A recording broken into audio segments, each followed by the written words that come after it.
Hello, welcome to the Daily Devotion. I'm Kathy Morris, pastor of the Dixon United Methodist Church. During the season of Lent, we give attention to the health and the character of our relationship with God. The fact that we have a relationship, that we have a connection with God, is not something that is the product of our own work or effort. It is something that God has chosen for us. God has chosen to be in relationship with us. It is by God's initiative that we are able to experience fellowship, communion with God. And this initiative that God takes is indeed a gift. It is a gift, and it is the gift of God's love that we have received. When we speak about the gift of God's love, we call that grace. It is by God's grace that we are saved. It is by God's grace that we are able to experience that life-giving relationship with God through Jesus Christ. We hear this message through our Bible reading for today. It comes from the letter to the Ephesians, chapter 2, verses 8 through 10. I'm reading from the New Revised Standard Version. For by grace you have been saved through faith, and this is not your own doing.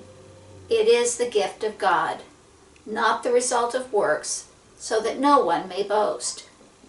For we are what He has made us, created in Christ Jesus for good works, which God prepared beforehand to be our way of life.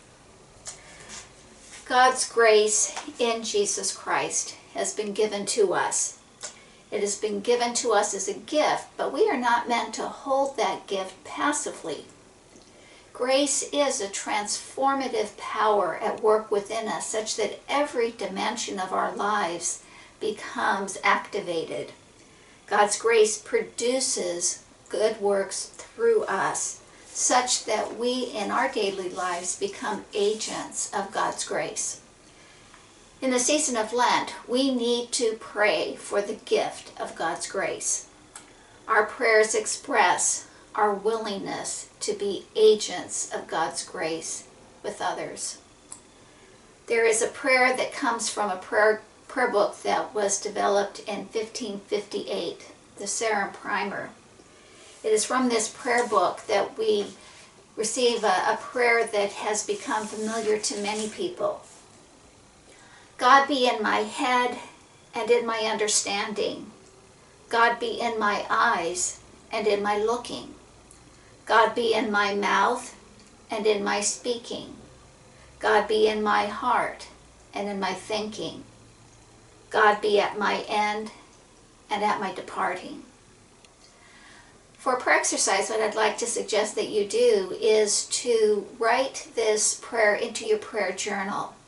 But instead of writing God, insert the word grace, such that it becomes, grace be in my head and in my understanding. And then once you have written out this prayer, read it over several times. May this prayer be your prayer, in which you are inviting God's grace to fill your life so that you may be an agent of that grace in the world.